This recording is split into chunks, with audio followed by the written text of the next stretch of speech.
Minor interruption. So Esav came to greet his brother, really to kill his brother. That was his intent. And he came with 400 captains, and each captain had certainly at least 60 men with him, right? And it was really a formidable force. But something had happened when Esav had seen his twin brother, right? It's been a long time. All of that animosity that he had towards him just melted away. And if you recall in the story, they embraced. And it was genuine. It was a genuine embrace. Something had happened. And it certainly had something to do with Jacob defeating mostly the Esau's evil inclination, right? What had made Esau crazy and what had challenged him spiritually and mentally. Esau's burden, in a sense, had been defeated, right? That weight had been lifted off of his back, at least for some period of time, right? And he sensed that, and then he intuitively sensed that Jacob had done that, and that might have contributed to Esau's feelings, right? All of a sudden, this welling up of love for his brother that probably he hadn't felt for many, many years. He also saw that Jacob had become a man of the field too, right? He'd learned how to tend flocks, right? He'd seen that Jacob had wives and children, right? And followers, right? Servants and disciples, right? And he saw Jacob's sons, and all of that impacted Esav, right? It moved him, and they embraced. And then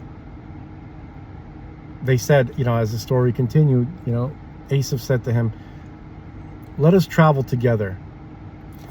We will go together, and I'll give you what's mine, and I'll protect you. My men will protect you, and we'll be together, essentially." Jacob's reply to him was, you ride on ahead. We can't keep up with you because I have small children here and my animals are tender, and we're not in a position. We can't ride with you. We can't roll with you guys at this point, but we'll catch up with you in the future. Now, at this point, I want to tell you that when we're reading a story in the Hebrew Scripture, we are reading a historical event. We are. But we're also reading a roadmap, or you're reading prophecy about the future as well. Okay? If you recall, Jacob said, we'll catch up with you, right? But nowhere is it recorded in the story that he did catch up. So, and we know that, well, we receive in the Torah tradition that the Torah, every word of it is true, right? Every statement is true. Okay? So how can it be? Well, the catching up part that Jacob was talking about, he did not mean then and there. He meant well into the future, in the times of the Messiah, in the Messianic era, when his children, Jacob, right? That's the Jews, right? Will catch up with and come together with and be together with Esav's descendants and his disciples. Okay? So it was a prophecy.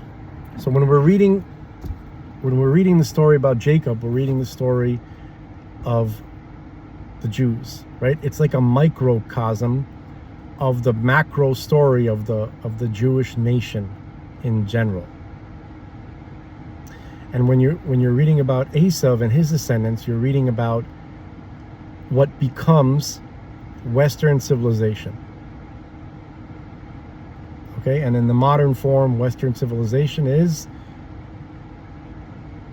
say, partly Eastern Europe, certainly Western Europe, and America, and the other, Australia, New Zealand, and Canada as well. Okay, the British Empire. Okay, but and also Christianity. Christianity is an aspect of, or a forerunner to, what we call today Western civilization. Okay, these are general ideas. These are general concepts. Okay, so don't get caught up in thoughts of specificity right now. That's what people tend to do. Just understand the general concept. Okay, because all of this is a primer to Torah thought, to the Torah tradition, as to how to understand the Hebrew Scripture, the Torah, as to how to understand the Torah. Okay, so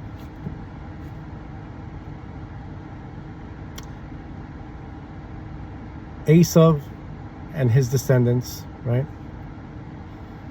Jacob and his descendants, they will team up again.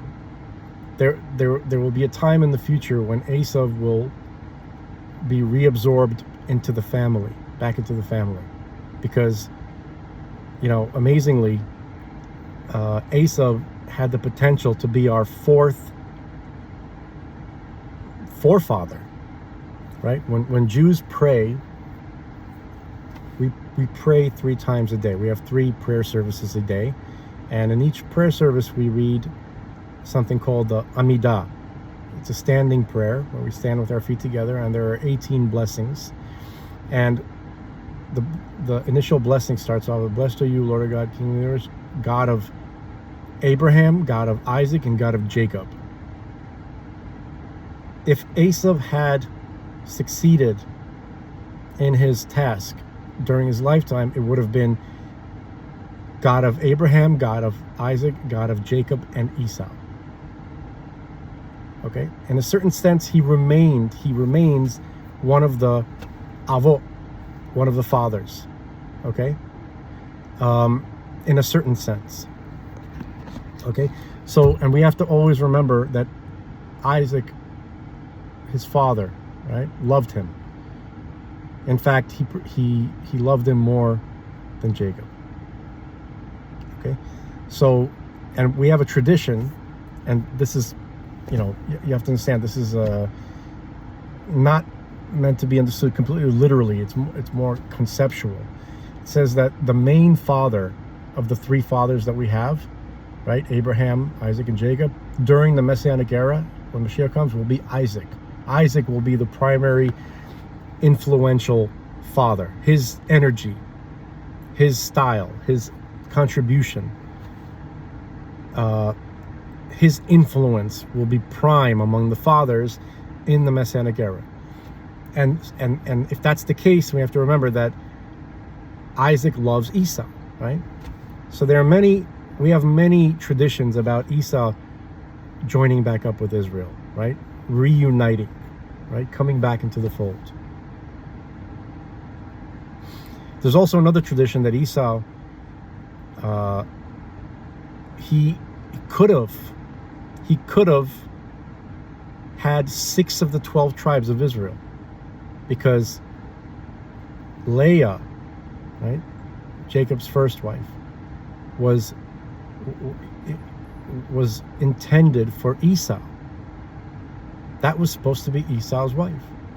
Okay, and it describes her as tender-eyed, right? In some horrible translations, they describe her as homely, or ugly, or something like that, compared to Rachel. Nothing could be further from the truth. She had, it describes her as being, her eyes were tender because of all the crying that she did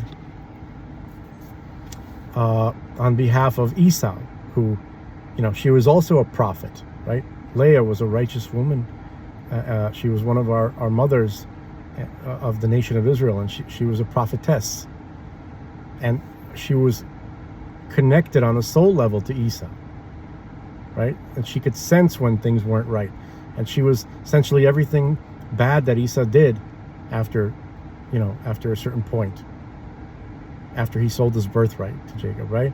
Everything bad that he did before and after, in a sense, it was tugging on Leah's soul too. So she knew something, she knew everything actually.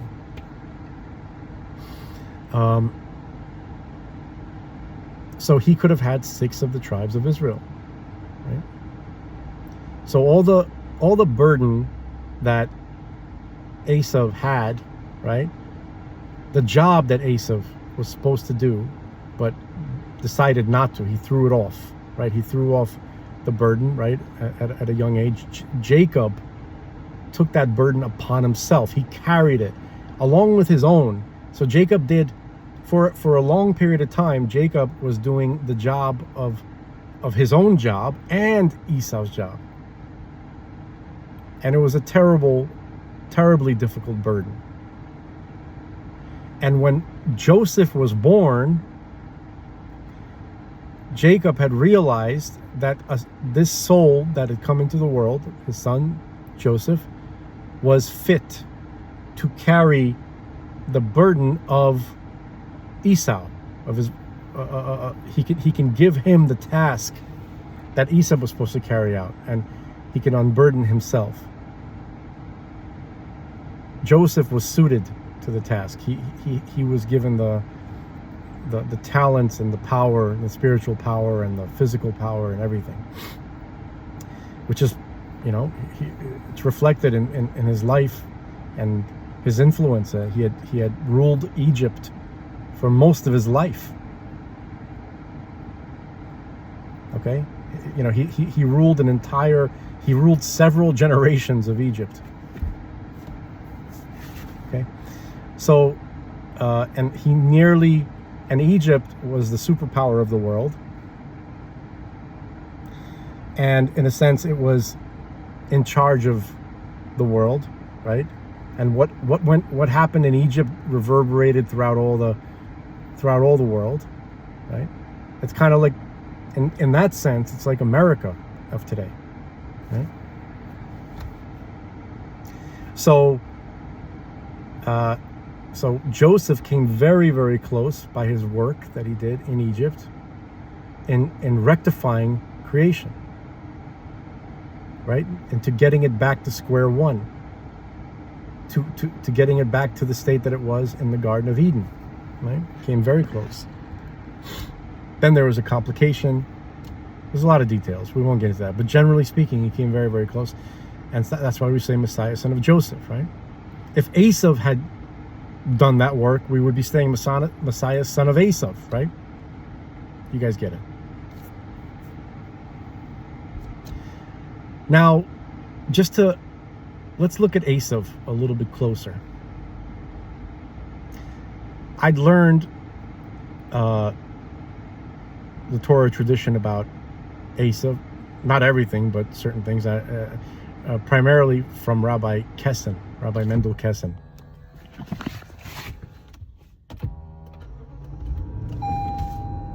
And as I had said that, the car turned off. That was weird. So he explained that Esau will be returned into the family. He will be reabsorbed into Israel, and he will reunite with his brother Jacob, and they will dwell together, as was, the wording in the Torah is Jacob will catch up with his brother. We'll catch up with you in the future. Okay, so the problem was that in the meantime, catching up in the future, right? That means at the end of history. We'll see you at the end of history. But throughout history, since that time, Esau had been through many things, many experiences as Jacob. But Esau had his own issues, and it was a pretty bumpy ride. And part of that was creating Amalek. Some of Esau's children, right? Some of his descendants are described as entirely evil, right? We won't get into that. But what I'm leading towards is that overall, when you analyze Esau, and by extension his descendants, right? It's one and the same. They come in three shades, in three different forms. Okay, they represent the three primary characteristics of Esau. So we have Esau, the arrogant. If you analyze his statements and his deeds, you'll find a lot of evidence of his arrogant nature.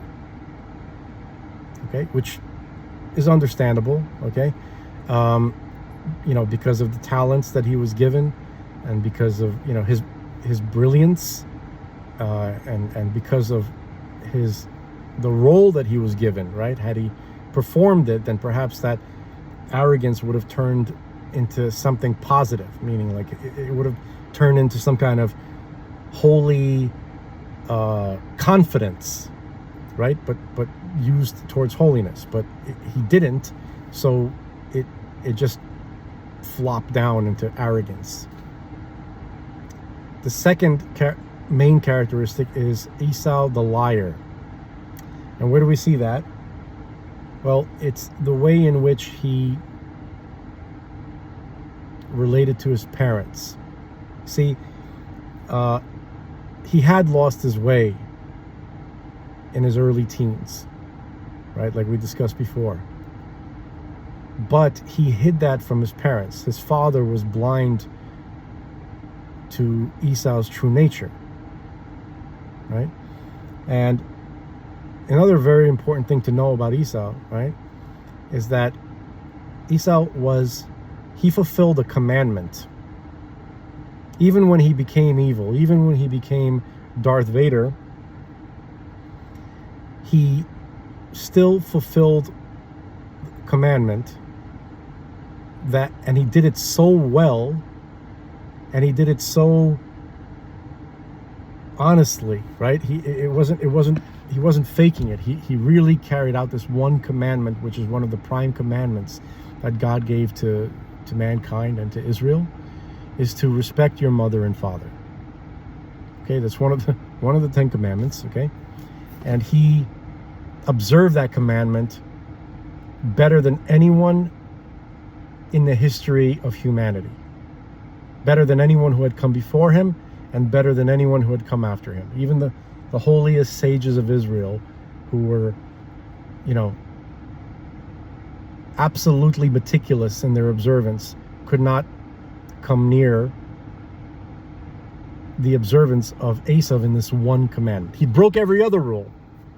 He had transgressed everything that God despises, and he never did anything positive except for this thing. Okay, he truly respected.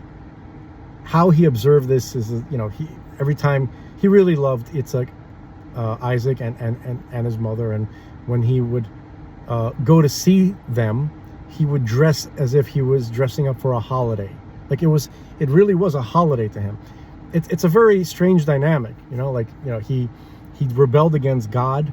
He rebelled against his role in the world and everything, but loved his parents very, very much. And it brought him pleasure to observe this commandment. Okay? So I wanted to just mention that, because that's connected to his to one of his three primary characteristics, which is, and the final one is Esau the pleasure seeker.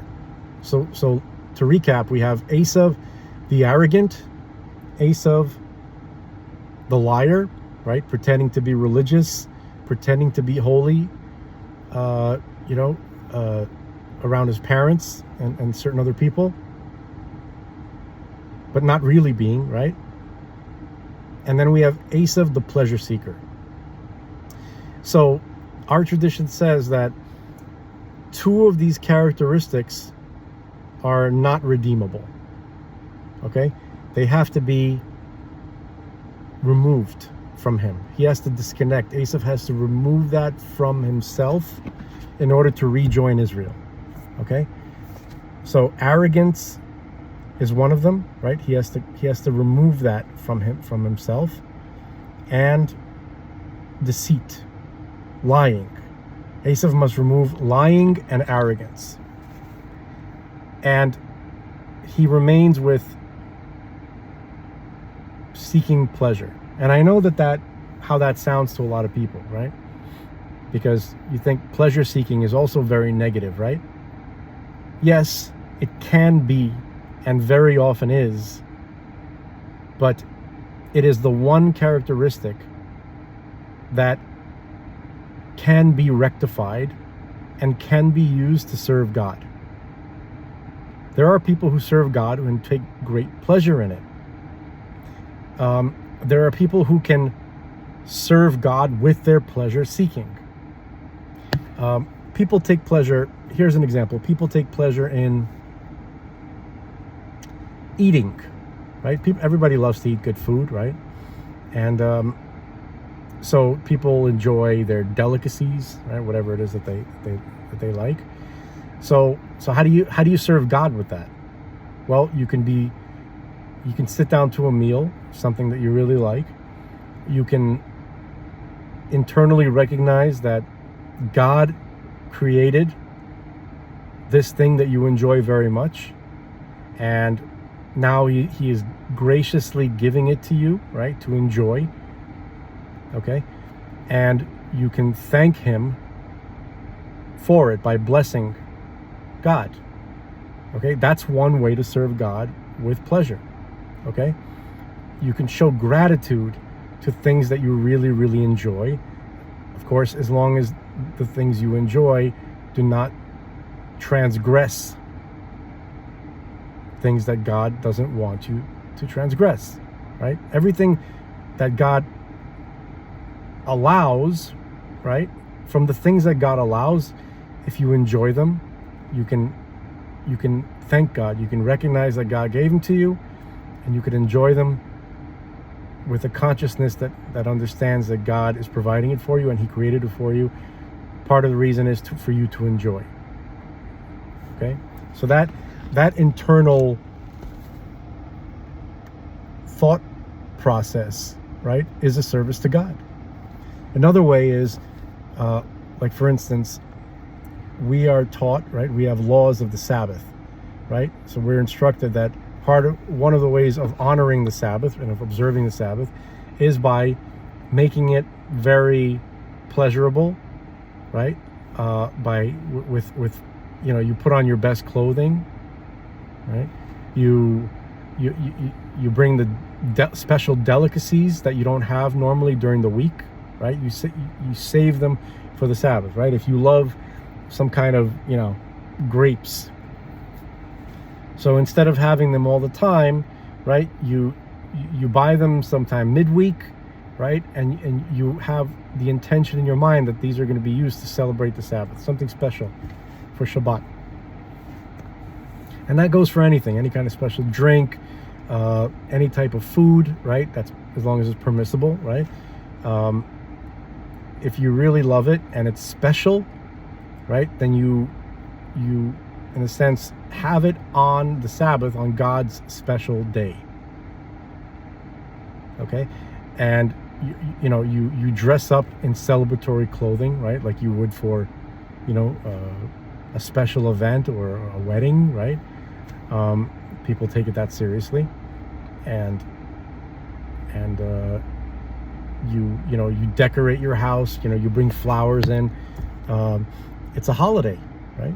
So and that's pleasurable, right, to many people, to most people, right? Surrounding themselves with beauty, right, dressing up nicely, enjoying delicacies and alcohol, right, things that you don't have during the week, right, wine and other things. That's serving God. That's what God demands. That's what he asked us to do in observances of Sabbath. So those are a couple of examples of how a pleasure seeker can serve God. So Esav, who was a pleasure seeker, and much, if not most, of that pleasure seeking was negative, right? But it's rectifiable. It's the one character trait of Esav that is rectifiable, and found within that character trait is the motivation for him to observe the commandment of honoring your mother and father. He did it better than anyone, and it was from that pleasure-seeking character trait that him and all of his descendants share. Okay? So all of that I just said is hopefully going to help me share this idea. Everything that I told you thus far has come from the Torah tradition. From this point on, I want to share a personal speculation that I have, right? Which I think, if it's right, it could explain some of this Trump derangement syndrome, at least from some of the Jews. Okay? So, like I said, everything in the Torah, right? Every detail, every episode, every encounter is a microcosm of something that happened to humanity in general, or as a whole, right? And certainly, especially with Jacob and Esau, right? Because all of their descendants will experience the same exact experiences and trajectory, but on a national or worldwide level, rather than just as individuals like Jacob and Esau were. Okay? So now the Jews are Jacob's children. Now let's go back to that encounter that Jacob had with the reunion that he had with his brother Esau, right, where they embraced. But before they had embraced, right, when Esau had intercepted them, right, with all of his men, with this giant army of warriors, right?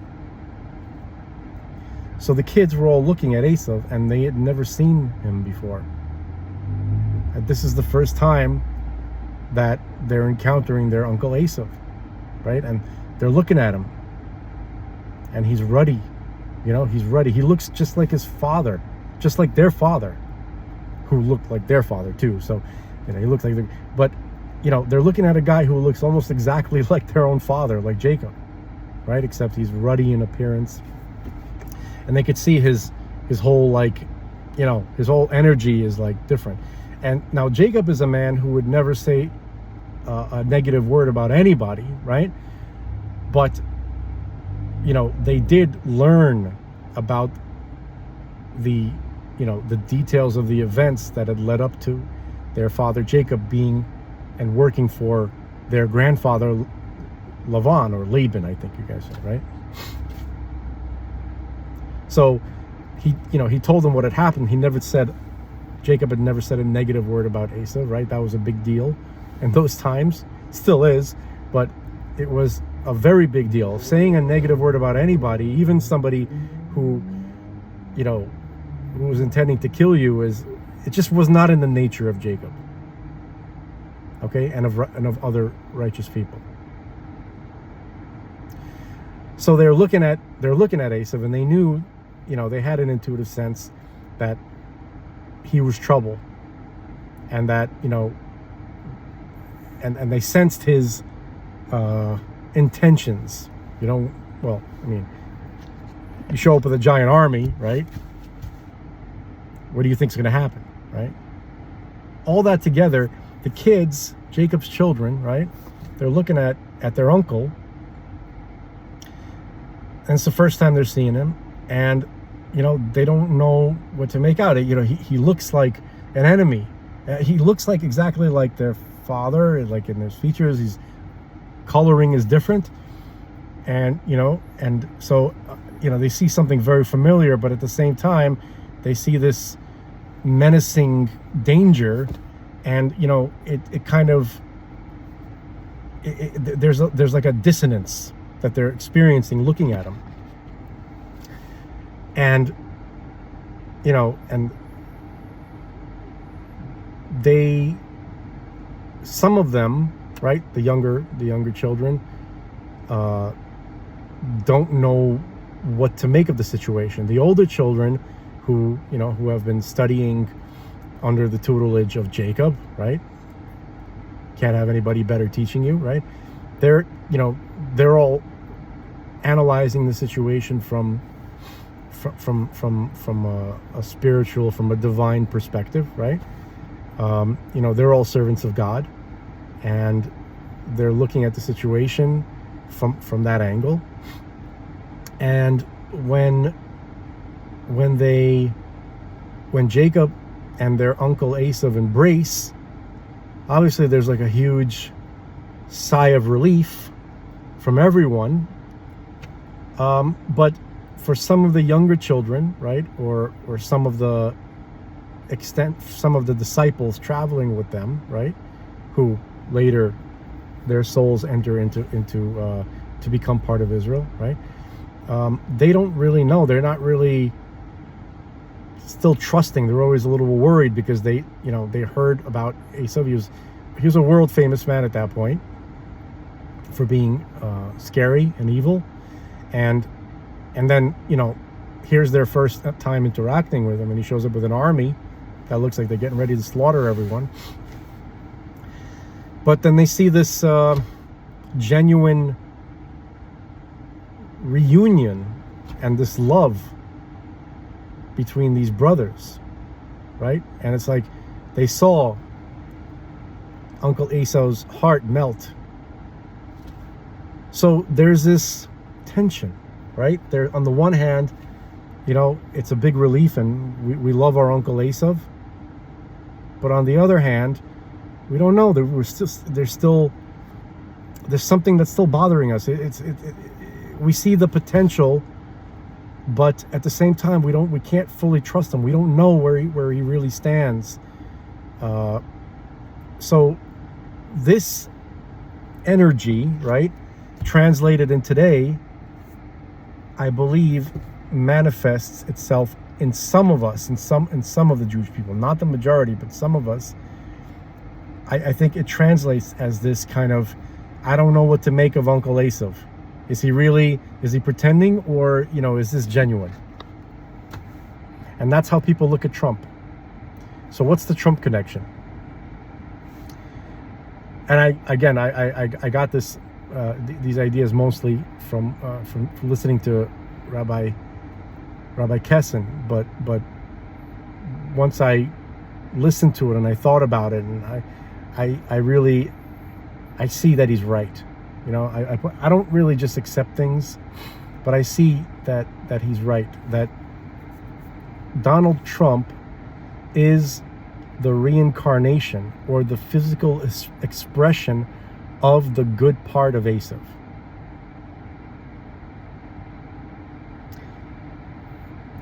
Donald Trump is an extension of America. America, the civilization that we live in, is Esav the pleasure seeker. Rabbi Kessin, the way he analyzes Esav, right? So Esav is Western world, right? Western civilization, Christianity. Everywhere where Christianity is, most of the places are an extension of Esav. Okay, so but Esav is found primarily in three major sections, right? It can be split up in three sections: Eastern Europe, right, Russia, right, and in the latter part of history, which we're in right now, Russia expressed the main expression of Esav's arrogance, because communism is the manifestation of the deepest level of arrogance that man can express, because it's all about the ascendancy of man to a divine status, right? Man takes control, man leads the way, man shapes reality, There's no God, there's no nothing. It's all the leadership and the development of man. That's one of the main aspects of communism. And that's the full expression of arrogance. Now, Western Europe, right? And again, folks, this is all general. These are general ideas. It doesn't mean that everybody located in those geographic areas falls into this, into this category, right? Just think about it generally. Okay, I'm not saying that everybody who lives in Russia or everybody who lived in the communist empire is arrogant, but the form, the energy of the government and the type of philosophy and the politics and the energy of that, right, is the ultimate expression of arrogance. Not everybody was on board, right? So take this as general concepts. Okay. Now, Western Europe is Esav the liar. In what sense?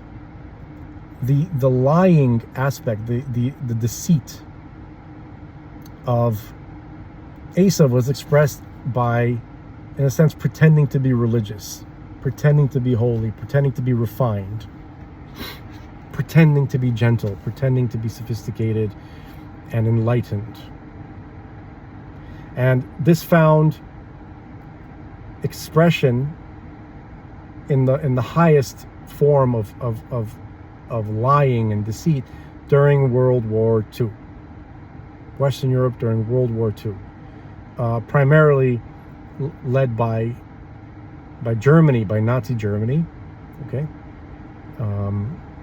and the most obvious expression of that is the ballrooms in the concentration camps. Right, so you had Nazi death camps, right? Concentration camps, death camps, where they would work people to death, starve them to death, shoot them to death, burn them in ovens, right? You have all that going on. And then, there's a recreation area just outside or literally connected to, sometimes inside the concentration camp in a separate building, where the Nazis would get to express their European sophistication, and they would dress up in their tuxedos, right? And their wives would dress up in these lovely evening gowns, right? And they would dance, high society stuff, very, very sophisticated, white gloves, top hats, monocles, the whole shebang. They got to live out their sophisticated German elitist, lives, right next to the worst evil, death, torture, the lowest that a person can sink to be a murderer and a thief and a rapist and a torturer. So this was, the ultimate expression of the liar, Esav the liar. And then we have America, the American civilization. America is the good part of Esav, the part of Esav that is going to be reabsorbed back into the family, right? Unify with his twin brother and reunion with his father, right? Who loves him very much, Isaac. So that's America. Think about America. Think about the nature of America, where we love pleasure. That's the main, that's what we seek most, right? We love entertainment, right? We love holidays. We really relish into that. You want to see people loving holidays? Go to New Orleans.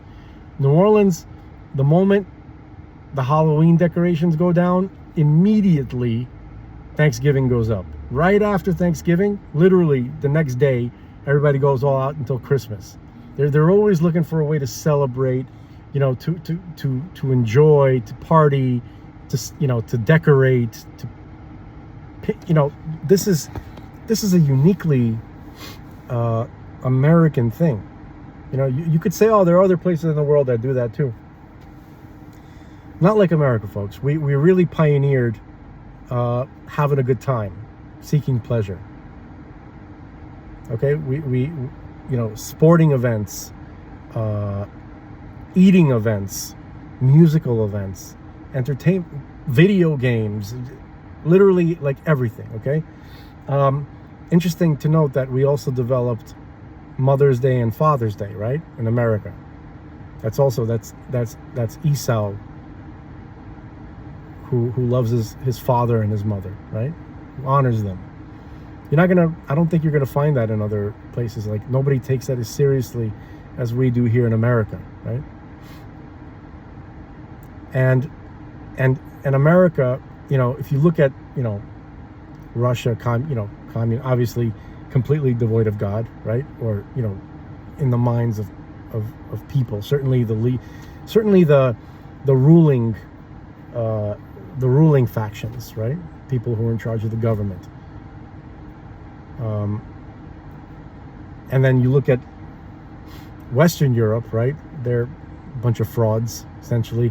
Nowadays, you know, religion or belief in God, belief in a creator has declined greatly. You know, they don't go to, the churches are empty. They're being demolished or they're being converted into mosques with the help of the government. It's literally insane, you know, what's happened in Western Europe. Okay. Now, I'm not a Christian at all, obviously, but you know, and there's many things I disagree with about Christian doctrine, but there's many more things that overlap with Jewish belief. And you know, if you boil it down, we mainly got you know, belief in a creator. We believe that there is a creator, and that was a big part of what churches represented to people in Western Europe. Okay, but so you know, religious belief is drastically on a decline in Western Europe, right? Has been for a long time, but in America it's rising, right? It's always been important here, right? It's always been, and think about the type of Christianity that exists in America, and it's this amazing phenomena, which, you know, a lot of people, they're not aware of it enough. You know, European Christians, you know, in general, not fans of the Jews, right? Catholicism, generally speaking, historically, did not look favorably upon Jews. Without getting into that, however, you find this distinct type of Christianity only found in America that has a positive feeling about Jews, right? You have branches of Christianity in America that say that are very significant, have very, very significant numbers of people that subscribe to this, that God's covenant with Israel was never broken, and it was always in effect and continues to be in effect, and they support Jews living in Israel, and that's a uniquely American phenomenon, right? So we have all these elements. So the good part of Esau is hugging his brother Jacob, and vice versa, right? You know, if you really analyze these things, you'll see that they're there, that it's true. Okay, so now Donald Trump, if there was a physical embodiment to all the stuff, that all the good elements of Esau, and you put them into a person who can represent that energy, it would be Donald Trump. Like look at him, he's ruddy. You know what I mean? He's so American. Like, I was born in the 80s, and I miss the 80s so much, and I knew it was a special time, and I was very grateful to have my earliest years during that time, because I still live off that energy. And Donald Trump was just there. You know what I mean? He is literally a chunk of 80s Americana. You know what I mean? It's like it's like I want the 80s to come back. I want that energy back, and like he's just like a living embodiment of it. You know what I mean? It's absolutely it's really actually remarkable. Okay, so that's why so many Jews, especially religious Jews, love Donald Trump, and you know, we look at him as, many of us who understand the Torah tradition, they look at him as the reincarnation of Esav, right? The good part of Esav. And this has happened before. This is not the first time in history that a reincarnation of the good part of Uncle Esav happened. It happened a couple of times. Most famously, I would say before Donald Trump, was Marcus Aurelius Antoninus, the Roman emperor, who was best friends with Rabbi Yehuda the Prince 2,000 years ago. He was a leader of the Jews during that Roman period, and he helped Rabbi Yehuda the Prince compile the oral tradition, which is known as the Talmud and related writings from that period, right? He helped to compile, to write down the oral tradition so that it wouldn't be lost, right? Because there was so much turmoil, there were so many communities, Jewish communities, that had been ejected from Israel in the diaspora, and so the relationship between Rabbi Yehuda the Prince and Marcus Aurelius Antoninus was well known to us historically, to the Jews, right? We have that as part of our tradition, and they were like brothers. So Rabbi Yehuda the Prince, the leader of Israel, right? He was obviously represented Jacob, right? And Marcus Aurelius Antoninus, his closest friend, and they felt like they were like they were brothers. That's how they lived their lives. Had that aspect of Uncle Esav. So now we're seeing it again. Now, some of the Jews, most of whom have some issues with Donald Trump, are Jews who are ignorant, for the most part, of Torah, ignorant of most of what we're talking about here, and so they have this spiritual anxiety about Uncle Esav, and they don't know how to express it, so it comes out in these irrational, outbursts, and so that's what I wanted to share with you guys. I think that's the spiritual root of it.